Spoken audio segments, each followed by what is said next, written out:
Hello everyone and welcome to another Fight Night Legends Top 3 Decks video. In this series we follow Fight Night Legends each and every single week. We look at top performing, most popular, and decks to watch for the most recent Fight Night Legends. Before we jump into the video, take a second to subscribe to the channel and hit the bell icon to stay up to date on all of our Legends of Runeterra content. Check out the links in the description to find our social media pages. We've got a lot of folks working behind the scenes to keep the content flowing and to allow for our weekly Runeterra tournaments. Fight Night Legends is a 2-deck no-ban format. Each Friday, 8 players from the Americas Shard and 8 players from the European server are invited to play. If the player manages to finish first or second in any given fight night, they'll be invited back next week for the chance to prove themselves once again.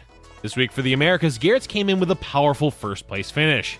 Brought a no-nonsense lineup taking both TFiz and Fiora Shen. Trailing just behind Garretz, we had Stan, who also came to Fight Night with the intention to perform.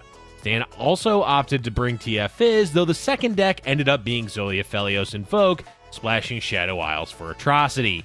In EU, the story goes slightly differently. zTurtlee would go on to win the event with Trundle Lissandra and Fiora Shen.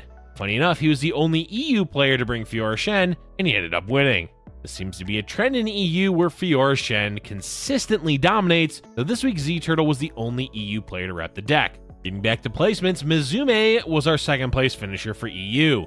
With Sivir Garen and Nightfall, Mizume certainly had the least traditional lineup in our top performing players of the week. These players, of course, will all be returning to defend their honor on our next fight night. All is right with the world as Fiora Shen once again takes its rightful spot in our Fight Night top 3 decks. Fiora Shen has consistently been one of Fight Night's best performing decks, and once again, this archetype continues to live up to expectations. This deck has the ability to bully its opponents off the board through efficient combats, while backing those combats up with deny effects, and gives Fiora Shen a core strategy that simply excels at building a lead and holding it with an iron grip. This week, Fiora Shen managed a first place finish in both the Americas and Europe, as well as an extra third place finish just to leave a message. Small aggro decks tend to struggle against Fiora Shen, and the deck can often find alternative Fiora win conditions against them. Fiora Shen has strong tools for fighting its mid-range opponents. In these matchups, cards like Riposte and Concerted Strike can often pull the Fiora Shen player ahead. As for control matchups, a single River Shaper can quickly get out of hand for the opponent if it's not dealt with quickly. This, of course, can be a tall order given all the protection spells presented in Fiora Shen. Running it back once again, Trundle Lissandra has begun to prove itself as one of the strongest decks in the format.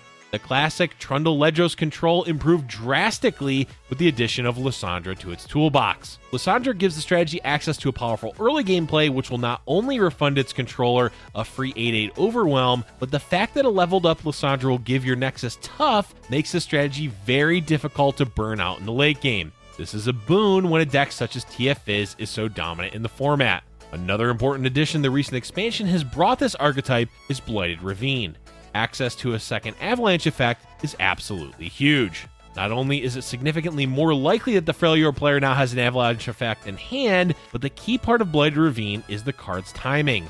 A well-placed Blighted Ravine can force out a pass from the opponent as developing ends up hurting them more than helping. It certainly didn't take long for TFiz to remind the format that it's still the best strategy around. It was the most played deck of the day, with 6 of the 16 players bringing the archetype. The deck managed to clean first, second, third, and fourth in the Americas while clutching a humble third place finish in EU. This consistency cannot be denied, and as such, TFiz has once again earned its #1 slot this week. Many strategies simply cannot keep up with TFiz. The deck has access to an absurd amount of draw, a strong elusive beatdown package, and heavy amounts of burn to close out the game. Often TFiz will play as an aggressive burn deck, but that's more because the deck tends to be ahead often. Don't be fooled though, TFiz can definitely play a long game thanks to its raw card draw alone. TFiz is simply one of the most efficient decks in Runeterra's history and will likely not be dethroned soon. This fight night was certainly a throwback. TFiz returned in a big way, and Fiora Shen continues to dominate the format. While these two decks seem to have a large grip on the format, it's clear that Trundle Lissandra has also found itself in a strong position in the format, as it finds itself pretty well positioned against both TFiz and Fiora Shen. Will more strategies be able to rise up against Fiora Shen and TFiz? We'll have to see next fight night. That's going to be it for today's video, folks. Thank you for watching the video. If you want to catch Fight Night live, check us out on Twitch on Fridays, twitch.tv/GiantSlayerLor. If you enjoyed the video, make sure you subscribe to the channel and hit the bell icon. Let us know in the comments section below how you feel about how well TF Fizz has been doing in the meta. Thank you for watching, and if you're enjoying our content, be sure to hit the like button and subscribe for future Giant Slayer LoR videos.